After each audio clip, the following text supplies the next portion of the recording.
জিলহজ মাসের চাঁদ ওঠার আগেই যারা কুরবানি করতে সক্ষম, আমরা যারা কুরবানি করতে চাই, তাদেরকে নখ চুল এগুলো কাটতে নিষেধ করা হয়, তাই না? চাঁদ উঠে গেলে নখ চুল এগুলো কাটতে নিষেধ করা হয়, এটা হাদিসেই আছে। আর এর আগে কেটে ফেলতে বলা হয়, যে নখটা আগে কেটে ফেলেন, চুলটা আগে কেটে ফেলেন, দাড়ি আবার কাটতে যায় না, নখ আর চুল। তাতে কি হবে, আমরাও একটা ওই যে যারা আমরা মানে হজ করতে যেতে পারি নাই, তাদের সাথে আমাদের একটা একাত্মতা হলো, কিন্তু তারাও যেমন এগুলোকে স্যাক্রিফাইস করলেন, আমরা আমাদের জায়গা থেকে স্যাক্রিফাইস করলাম এবং এই নেকিটা পেলাম, একটা কুরবানি নেকি পেয়ে গেলাম ইনশাআল্লাহ। কিন্তু আমি কিন্তু ওখানে গিয়ে কুরবানি করতে পারি নাই, তাহলে সারা মুসলিম বিশ্বের সাথে একটা একাত্মতা পোষণ করা হলো, ইউনিটি দেখা হচ্ছে এখানে। তো এই জিনিসটাই ওখানে তারা তওবা করেন, আমরা এই সারা এই 10টা দিন 10টা রাত তওবা ইস্তেগফার করতে থাকবো, আল্লাহ পাক তৌফিক দান করেন। কমপক্ষে দিনে 100 বার আস্তাগফিরুল্লাহ ওয়া আতুবু ইলাইহি, এটা বলা উচিত। এরপর একটা বললাম নিয়াত, এরপরে তওবা। এরপরের কাজটা হচ্ছে, বলে ফেলেছি অলরেডি, যে আমাদের চুল নখ যেগুলো আছে এই 2-3 দিনের মধ্যে কেটে ফেলবেন। আগামী সোমবারে কিন্তু শুরু হচ্ছে আমাদের, তাই না? আগামী সোমবারে প্রথম জিলহজ শুরু হচ্ছে। তাহলে যদি সওম রাখতে চান, তাহলে রবিবার রাতে সাহারি খেতে হবে। তো চুল নখ এগুলো যা যা আছে অন্য জায়গার পশম, এগুলো উঠিয়ে ফেলতে হবে, কামিয়ে ফেলতে হবে। তো জিলহজ মাসের স্পেশাল ফজিলত হচ্ছে এই, নবী সাল্লাল্লাহু আলাইহি ওয়াসাল্লাম বলেছেন যে আল্লাহ পাকের কাছে জিলহজ মাসের প্রথম 10 দিনের নেক আমল, আল্লাহ পাকের কাছে জিলহজ মাসের প্রথম 10 দিনের নেক আমলের অপেক্ষা উত্তম অন্য কোনো আমল নাই। সাহাবীরা প্রশ্ন করলেন যে ওয়ালাল জিহাদু ফি সাবিলিল্লাহ ইয়া রাসূলুল্লাহ, আল্লাহর রাস্তায় জিহাদও কি নয়?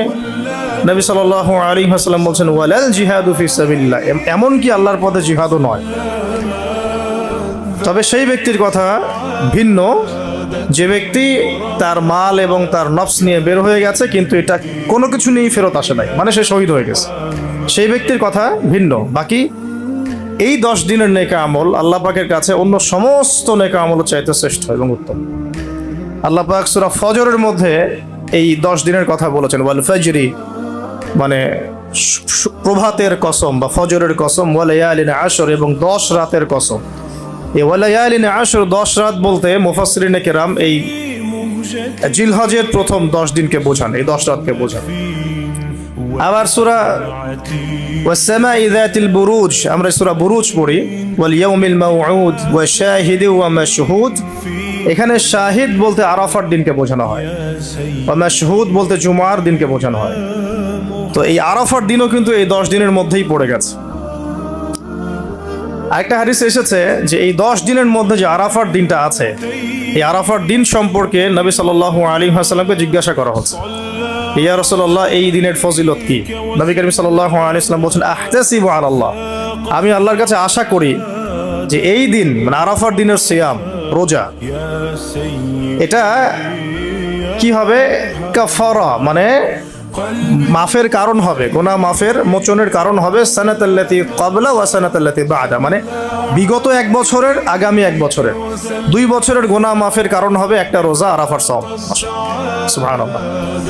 তো এই 10 দিন এর মধ্যেও পড়ে গেছে আবার হজ, এই 10 দিনের মধ্যেই পড়ে গেছে কি, হজও এর মধ্যে, আবার কুরবানি, নাহার, এটাও এর মধ্যে। তার মানে এমনি নর্মাল ইবাদত, নর্মাল বলতে আমরা গতানুগতিক যে ইবাদত করি, সালাত, সিয়াম, সাদাকা, হজ, আবার কুরবানি, আবার আরাফার দিন, সবকিছু মিলে এই 10 দিন বা 10 রাত একসাথে। তাহলে এখান থেকে বুঝতে পারছি যে এর গুরুত্ব কতটুকু। এখন প্রশ্ন হচ্ছে, আমরা এই 10টা দিন কিভাবে কাটালে পরে একটা ইফেক্টিভ 10 ডেজ কাটাতে পারবো জিলহজ মাসে। আমি কয়েকটা পয়েন্ট আপনাদের সাথে শেয়ার করি, আল্লাহ পাক আমাদের সবাইকে আমল করার তৌফিক দান করুন। প্রথম যে বিষয়টা খেয়াল রাখতে হবে সেটা হলো নিয়াত বিশুদ্ধ করতে হবে। প্রতিটা হাদিস গ্রন্থের একটা মৌলিক হাদিস হলো ইন্নামাল আমালু বিন্নিয়াত, আরেকটা হাদিস হচ্ছে ইন্নামাল আমালু বিল খাওয়াতিম। আমল ডিপেন্ড করে নিয়াতের উপরে, এবং আমল ডিপেন্ড করে শেষ পরিণতির উপরে। মানে একজন মানুষ ভালো পথে চলতে চলতে খারাপ হয়ে গেল, ওই অবস্থায় মৌত হলো, তার পরিণতি ভালো হলো না। একজন মানুষ খারাপ পথে চলছে, তওবা করে ফিরে আসলো, এসে ভালো পথে চলা শুরু করে এখানে মৃত্যুবরণ করলো, তার পরিণতি ভালো হবে। ইন্নামাল আমালু বিল খাওয়াতিম, আমল শেষের উপর নির্ভর করে। আর আমরা তো জানি না যে কার শেষ কখন। এই কারণে সবসময় আমলে ব্যস্ত থাকা উচিত। আল্লাহ পাক তৌফিক দান করুন।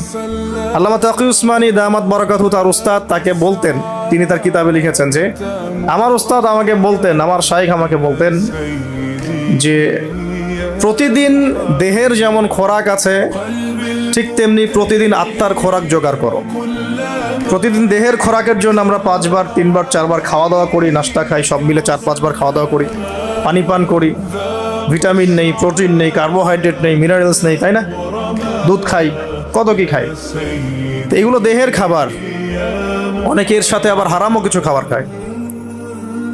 আর রুহের খাবার, প্রতিদিন রুহের খাবার জোগাড় করো। তিনি বলছেন এভাবে যে অন্তত একটা সময় নামাজের পরে, হক ফজরের পরে বা মাগরিবের পরে বা আসরের পরে কিছুক্ষণ ধীর স্থিরভাবে নীরবে বসে থাকো, আল্লাহর জিকির করতে থাকো, কোরআন তেলাওয়াত করতে থাকো, তাসবিহ তাহলিল করতে থাকো, আল্লাহর কাছে দোয়া করতে থাকো, হোক শেষ রাতে বা ফজরের পর বা মাগরিবের পর বা এশার পর, আপনার সুবিধা মতো সময়।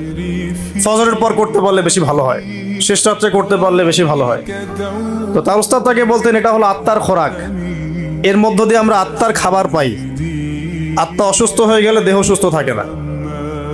আমাদের সমাজে আমরা যারা চলাফেরা করছি আমাদের বেশিরভাগের প্রবলেম একটা, আমাদের আত্মাগুলো দূষিত। এখন আত্মাগুলো দূষিত, এটা আমি 100% গ্যারেন্টি দিয়ে বলতে পারি। আত্মা দূষিত না হলে আমাদের চোখের হেফাজত করা সহজ হতো। আত্মা দূষিত না হলে আমাদেরকে সলাতে আসতে এত বেগ পেতে হতো না। আত্মা দূষিত না হলে সাদাকা যাকাত দিতে মনের মধ্যে এত কণ্ঠতা বা কি বলবো, এত মানে কনজাস্টেড ভাবনা চিন্তা আসতো না। আত্মা দূষিত না হলে কিন্তু আমরা আল্লাহ পাকের বিধান পালনে এত যুক্তি বিজ্ঞান দর্শন খুঁজতাম না। আমাদের আত্মা কিন্তু অলরেডি করাপ্টেড। তো এটা নিজের বিবেকের সাথে প্রশ্ন করলেই পাওয়া যাবে, আয়নার সামনে দাঁড়ালে। তো এই আত্মা এখন বিশুদ্ধ করার জন্য আল্লাহ পাকে মৌসুমগুলো দিয়েছে। এই 10 দিন আমরা প্রথম যে কাজটা করতে পারি সেটা হলো নিয়তটা বিশুদ্ধ করা, যে আমি প্রত্যেকটা কাজ আল্লাহ পাকের সন্তুষ্টির জন্য করছি। এর আগে যারা দিনের পথে চলেছেন, কাজ করেছেন, শ্রম দিয়েছেন, দায়ী ছিলেন, মুহাদ্দিস, মুফতি, মুজাহিদ তারা ছিলেন, তারা একটা বিষয়ে খুব খেয়াল রাখতেন।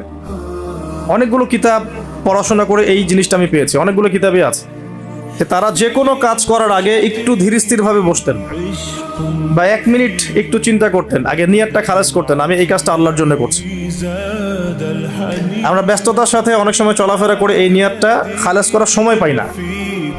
তো আগেকার যারা বড় বড় বুজুর্গ ছিলেন তারা নিয়তটা আগে খালাস করে নিতেন, এই কাজটা আমি আল্লাহর জন্য করছি। তারপরে কথা বলা শুরু করতেন, তারপরে নামাজে দাঁড়াতেন, তারপরে সাদাকা করতেন, তারপরে দার্স দিতেন। মানে আগে একটু চুপ করে বসে থাকতেন যে আমি কাজটা আল্লাহর জন্য করছি। আমরা একটু এই যে 2-3 দিন হাতে আছে আমাদের, নিয়তটাকে বিশুদ্ধ করব, যে আমি যে আমলই করব সেটা নামাজ হোক, রোজা হোক, হজ হোক, যাকাত হোক, কোরবানি যাই হোক, শুধু আল্লাহর জন্য করব, শুধু আল্লাহর জন্য, শুধু আল্লাহর জন্য, শুধু আল্লাহকে রাজি খুশি করার জন্যই সব করতে হবে। এটাই হলো আপনার বিশুদ্ধ নিয়াত।